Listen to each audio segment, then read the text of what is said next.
Welcome, Valpo fans, to another edition of the Valpo Coaches Show brought to you by Lakeshore Bone and Joint Institute. I'm Aaron Levitt. Joining me today, the head coach of the Valpo soccer program, John Marovich. Coach Marovich, thanks for being here. Happy to do it. Good morning. Always exciting to see you guys get underway because that means the school year's kicking off, a lot of energy back on campus, and a lot of energy around your program. You're coming off back-to-back championship seasons, winning the Valley regular season in 2022, winning the Valley tournament last year. What would you say that's done in terms of the expectations within your program and where your program should be?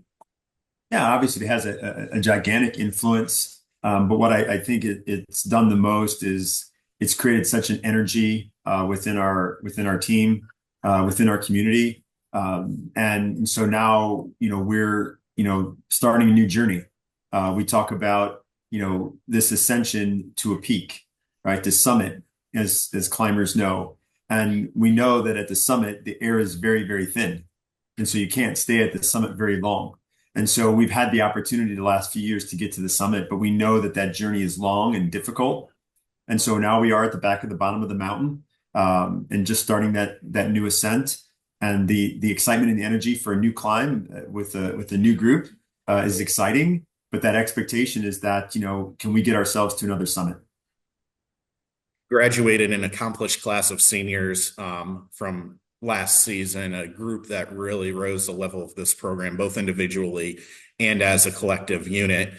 A lot of those players were pillars for you, people whose names you could chisel into the team sheet before each match, whose roles were very well defined. You knew what you were getting.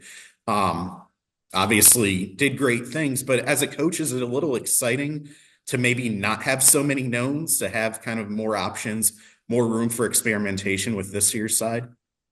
Yeah, I mean, look, kudos to those players. They left a tremendous mark on this program, but they also started back when they were younger as well, and so they had to grow into those roles. And I remember that time back then that it was exciting, with that group. And certainly they brought tremendous character and they left the program in a better place than they received it. And so part of that expectation and that excitement is that what can this team do to continue on that tradition? And so we talk about tradition never graduates. But for us, like it's exciting and we have depth. We have a lot of new pieces, players that do different things than maybe the players that just graduated. So we're finding our identity, and that's really, really exciting. And certainly for the coaches, it's great, but it's also extremely difficult because the competition is very strong in every position. So it is really been a great first few weeks on campus to watch their growth, but it's also been extremely difficult for the coaches because we have a lot of pieces that we've got to find a way to put together, and that's just going to be part of our journey this year. You talked about finding that identity and the growth you've seen. You've had the group on campus for about 3 weeks now. If you look at it, where would you say maybe collectively the group has made the biggest strides from day one until today?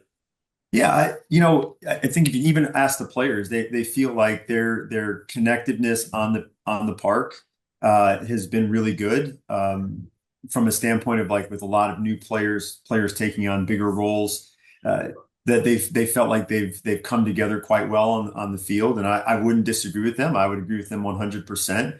And that identity piece is, how are we going to grow into our pressing? How are we going to grow into our game model, and how does that change a little bit with the talent levels and the different skill sets that these players have, and so it comes with great reward, but it also comes with great challenge. But that's where I've seen the biggest growth, and is just how they've kind of started off in a really good point and how they've continued to take it. And I think that shows just with how the game went on Sunday.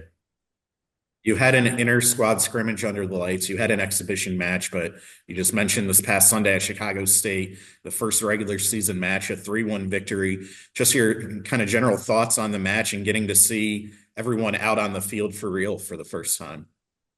It was great. Again, being around this group, it, gives us, tremendous energy. They're super fun to be around. They have a great drive. But they're also, a younger team, and they're going to have ups and downs. And We didn't have, we had a kind of a down right at the beginning of the game, giving up an early goal, but then we were able to get an equalizer 4 minutes later, 5 minutes later. And again, that shows again that level of experience that we do have on our roster to be able to lead everybody in a sense of like, okay, we're just going to go get it back. And then to be able to come away with the 3-1 victory and playing 20 out of 24 field players, I think there's a huge a huge opportunity and a first step for the entire group. And again, to be able to kind of deal with some adversity early on, overcome that, get a 3-run result on the road in the first match with a new group, I think is always really rewarding and gives a great example to our players about how to handle difficult moments and that they did it really, really well. And hopefully, they'll continue to grow from that. As we continue through non-conference play here, a few more weekends before Valley play starts, what are you looking to see out of the group to help prepare them for the Missouri Valley Conference slate? Yeah, really, all of our opponents are gonna give us, great challenges. But for us, it's about the process. How are we going to continue to grow as a unit in our defensive structure, in our attacking habits? How do we want to press and continue to grow into form? And that's what we're looking for. We've got great tests. We go into next week, we're going to be playing Milwaukee and Xavier and Ohio. All three teams went to the NCAA tournament last year. All three have really, really low RPIs in the sense that they're probably in the top 75.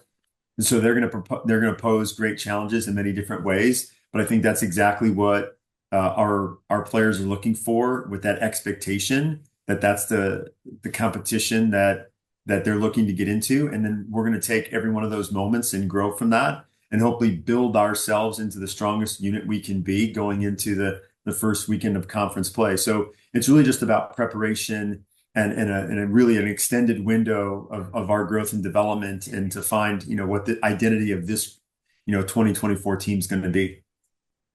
This week's action for the soccer team Thursday afternoon, they're at Eastern Illinois, and then Sunday afternoon, we hope to see everyone out at Brown Field, the home opener for soccer, Milwaukee, 1 p.m. Sunday afternoon on Brown Field. If you can't make it out, both matches this week on ESPN Plus.